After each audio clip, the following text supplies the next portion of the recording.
আসসালামু আলাইকুম রহমতুল্লাহি ওয়া বারাকাতুহু। কেমন আছেন আপনারা সবাই? চলে এসেছি আজকে আমি আমার নতুন রেসিপি নিয়ে। আজকে আমি আপনাদের সাথে শেয়ার করব মাছ আলুর রেসিপি। এটার মধ্যে আমি আম অ্যাড করেছি। এটা অ্যাড করার জন্য এর টেস্ট আরও অনেক দ্বিগুণ পরিমাণে বেড়ে গিয়েছে। চলুন আমরা রেসিপির দিকে যাই। আপনারা বাড়িতে খুব সহজেই এই রেসিপি বানিয়ে নিতে পারবেন।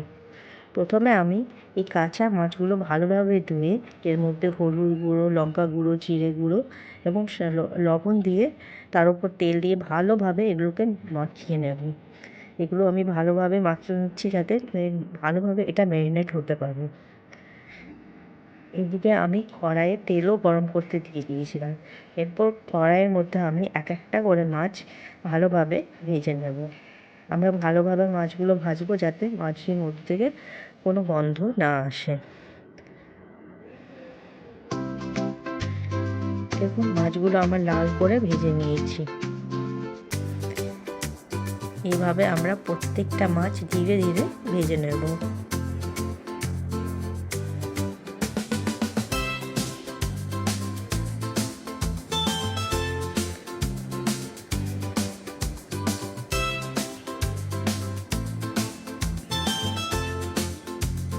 আমি ভালো করে মাছগুলো ভেজে নিয়েছি।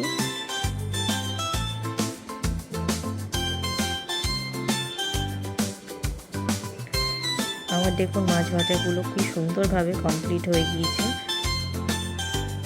এরপর বাকি যে তেলটা বেঁচে গিয়েছে তার মধ্যে আমি পেঁয়াজ ও টমেটো আর কাঁচা লঙ্কা বেটে রেখেছি সেটা ঢেলে দেবো এবং এটাকে ভালোভাবে আমি কষে নেব। এটা যখন কষে নেওয়া হবে তখন কেটে রাখা আমগুলো আমি এর মধ্যে অ্যাড করে দেব এবং সামান্য কাঁচা লঙ্কাও আমি এর মধ্যে অ্যাড করে দিয়েছি। এটাকে আমি ভালোভাবে কষে নেব যাতে পেঁয়াজের গন্ধ এর মধ্যে থেকে না আসে। আমি আগে থেকে আলু সেদ্ধ করে রেখে দিয়েছিলাম।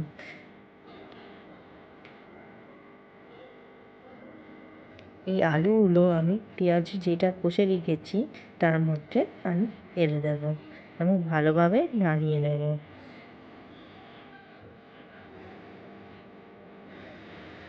আমার আলুগুলো যখন মাখা মাখা টাইপের হয়ে যাবে তখন আমি এর মধ্যে জল ঢেলে দেবো।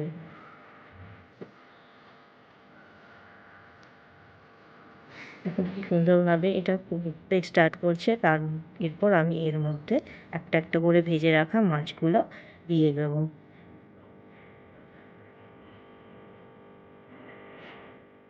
আমি আস্তে আস্তে নাড়ছি যাতে মাছগুলো ভেঙে না যায়।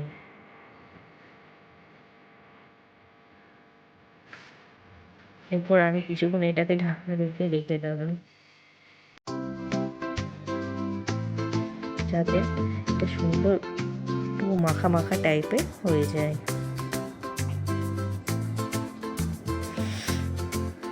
এইভাবে আপনারা খুব সহজেই বাড়িতে এই আম দিয়ে মাছ আলুর তরকারি বানাতে পারবেন। আপনি সামান্য এর মধ্যে চিনি অ্যাড করতে পারেন। অনেকে একটু কম টক খেতে পছন্দ করে, সেই জন্য এর মধ্যে আপনি সামান্য চিনি অ্যাড করতে পারবেন।